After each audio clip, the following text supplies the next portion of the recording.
ईशमीशान निर्वाणरूपम् विभुं व्यापकं ब्रह्मवेदस्वरूपम्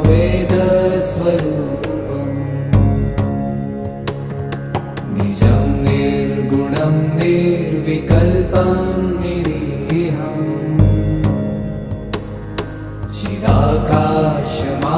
चिदाकाशमाकाशवासं भजेऽहम्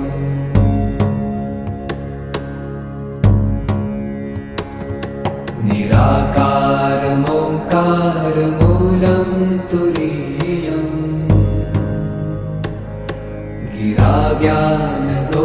गिराज्ञानगोपीतमीशं गिरीशम् करालं महाकालकालं कृपालुम् गुणागार संसारपारं नतो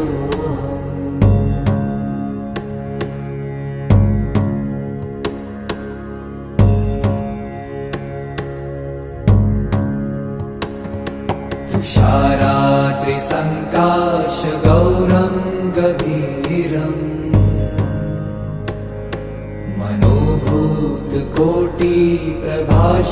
मनोभूतकोटिप्रभाश्रीशरीरम्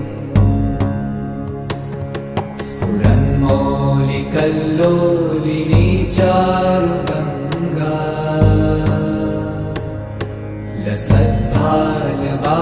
लसद्भालबालेन्दुकण्ठे भुजङ्गा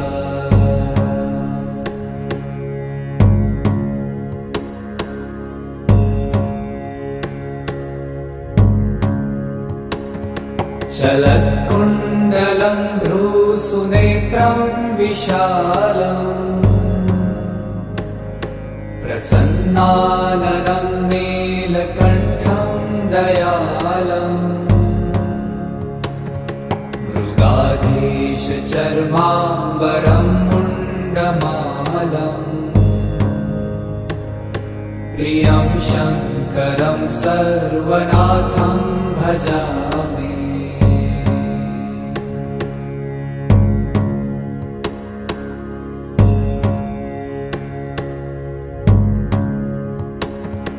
प्रचण्डं प्रकृष्टं प्रगल्भं परेशम्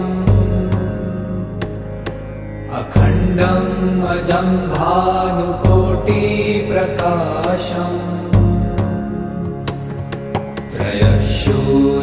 त्रयशूलनिर्मूलनं शूलपाणिम्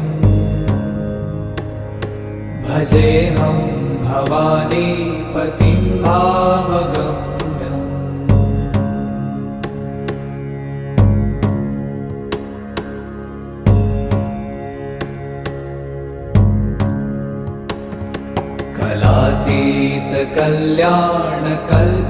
कलातीतकल्याणकल्पान्तकारी सदा सज्जनानन्ददाता पुरारी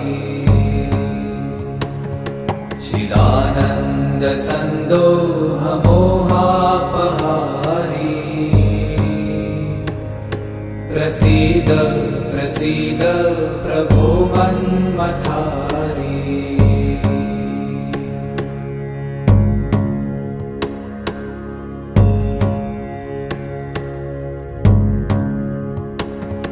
न यावत् उमानाथ पादारविन्दम्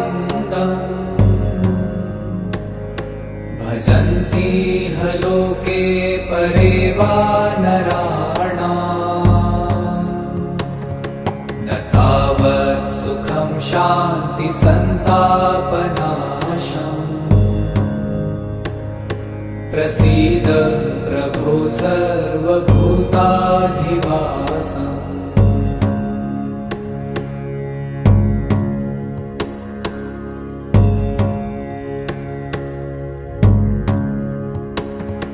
न जानामि योगं जपं नैव पूजा